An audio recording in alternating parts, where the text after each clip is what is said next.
she might have the makings of a good nurse. But the reports that came back from the wards made the sister tutor despair. She made her way back to the front of the class and placed Helen Tremaine's paper down in front of her. She didn't make a grab for it like the other girls did, but sat perfectly still, eyeing it warily, as if it might bite her. "Female medical," said Amy Hollins, screwing up her paper, her voice full of disgust. "That's so unfair. Everyone knows old Everett is as mad as a bat."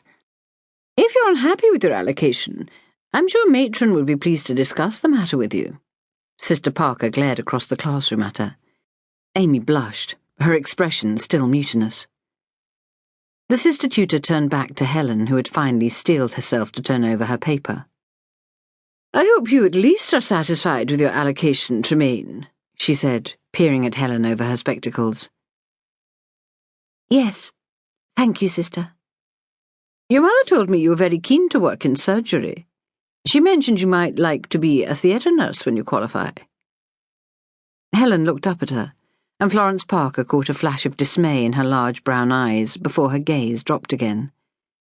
This was news to her, Sister Parker could tell. Poor Tremaine, always under her mother's thumb. "I'm not sure I'd be good enough, sister." Her voice barely rose above a husky whisper. "Oh, I'm sure you'll have no trouble. You're an excellent student, Nurse Tremaine. I dare say we'll be seeing your picture up on that wall of Nightingale medal winners before too long." "I dare say Mummy will see to that too." Sister Parker picked up Amy Hollins' spiteful whisper from the back row.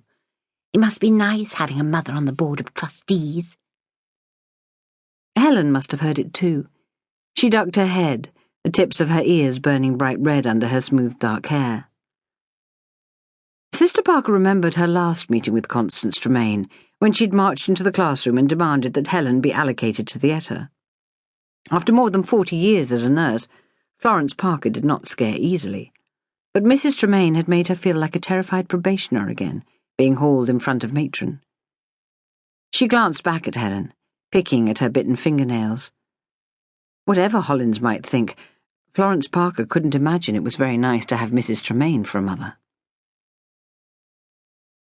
Helen heard the squeals of laughter drifting down the stairs when she returned to the nurses' home with her roommate Millie Benedict after their duty finished that night. It was past 9 o'clock, and most of the nurses were preparing for lights out at 10, unless they were lucky enough to have a late pass or brave enough to risk sneaking in through the windows.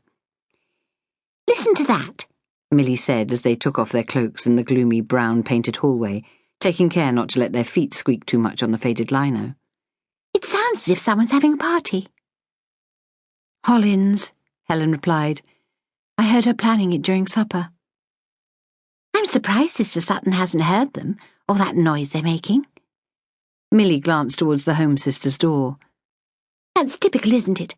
Hollins and her gang can get away with having a party, but if I so much as drop a hairpin on the floor, Sutton's banging on the door, threatening to send me to Matron." Millie pulled an expression of disgust.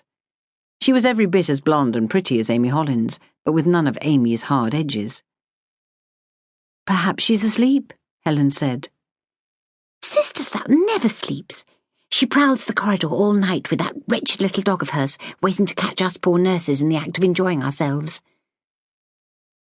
They climbed the stairs, taking care to miss the creaking step halfway up that always brought Sister Sutton out of her lair. The dark polished wood was uneven under their feet, worn down by the footsteps of generations of weary young girls just like them. As they reached the second landing, they heard another muffled shriek coming from the other end of the long passageway. Millie turned to Helen. "Will you be joining the party later, as they're your set?" Helen shook her head. "I have to study." "I'm sure it won't hurt to give revision a miss for one night." "Not with the state final 6 months away."